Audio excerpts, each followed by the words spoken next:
You're in a room full of people, laughing, talking, connected, and somehow you still feel like you're watching it all from behind glass.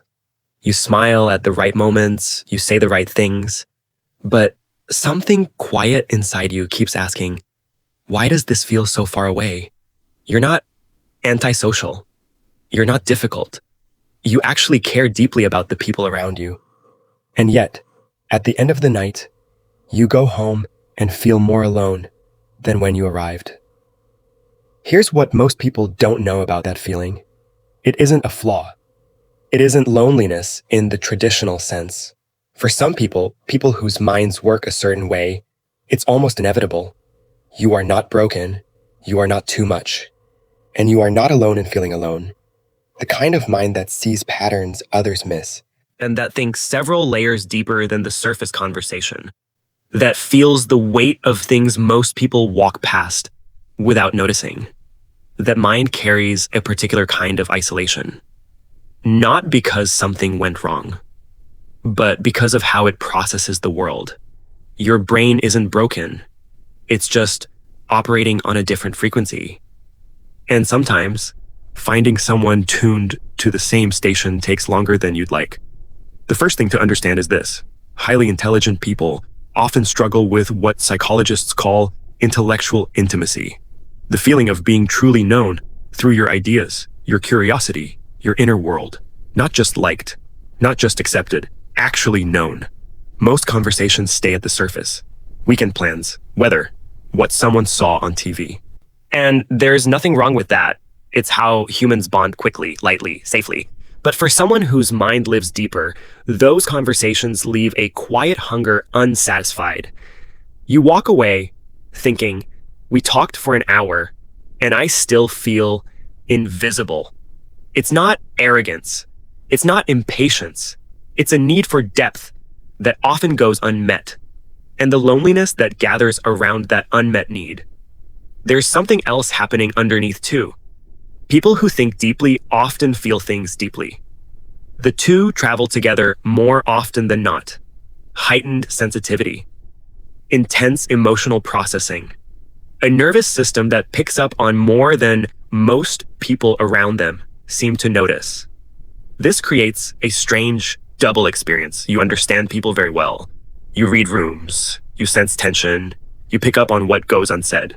But that same perceptiveness can make social settings exhausting in a way that's hard to explain. You're not just having a conversation. You're processing everything happening in it. Over time, the brain learns to protect itself from that overload. It pulls back. It gets quiet. It starts preferring solitude, not because you don't want connection, but because connection at its full intensity takes so much out of you. But here's the part nobody tells you. The loneliness that intelligent people feel isn't always about finding the right people. Sometimes it's about a version of yourself you've quietly learned to hide.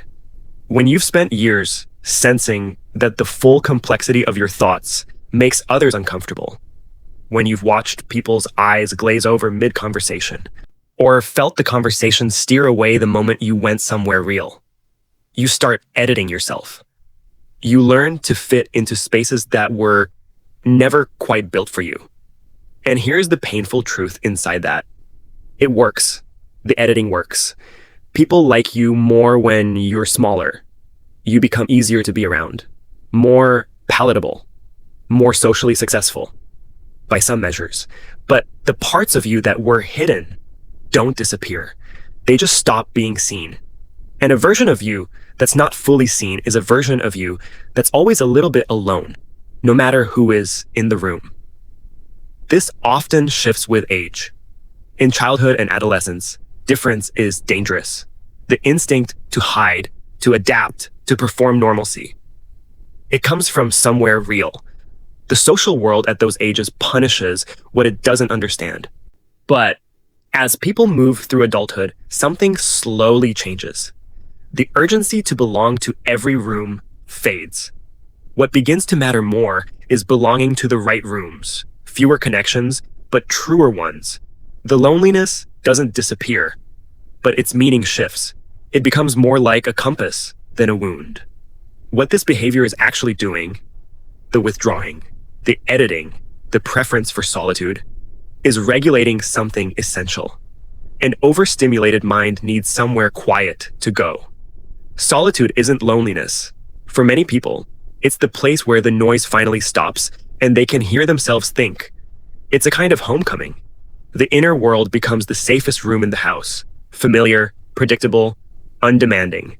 That room can become a refuge. And like any refuge, the longer you stay in it, the more the outside world can start to feel distant. What you're carrying isn't a personality flaw. It isn't evidence that something went wrong with you or that you're destined to be apart from everyone else forever.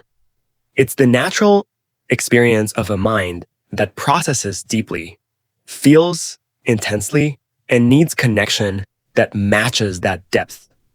It's the echo of years spent adapting to spaces that weren't fully yours. It's a nervous system that learned to protect itself by going quiet. And underneath all of it, the glass wall, the half conversations, the going home and feeling somehow further away than when you arrived, underneath all of it is someone who wants to be known, not simplified, not managed, not made comfortable for someone else's sake, just known. That wanting is not weakness. It's one of the most human things there is.